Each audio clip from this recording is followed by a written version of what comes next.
Hi guys, if you're looking for 12-volt battery in your Lexus UX 250h, you won't find it under the hood. It actually is located in the back.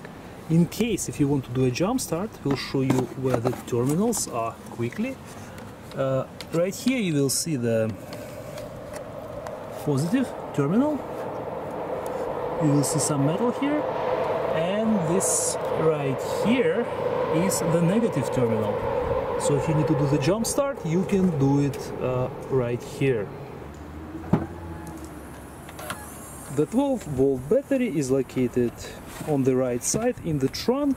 So first you will need to remove this cover, and then you will need to remove this trim on the right side. Simply pull it up and carefully take it out. And right here, as you can see, is our 12-volt battery. So in case if you need to disconnect the terminals, this is where you can find it. When you reinstall the trim, you can remove this top piece first and install the plastic cover.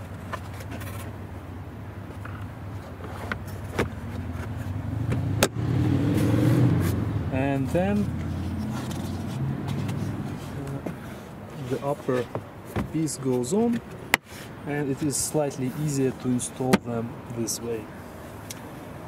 Thank you guys for watching. This is where the 12-volt battery is located. As I said before, if you need to replace the battery or to disconnect the terminals, this is where it is. Thank you for watching. We'll see you in the next video.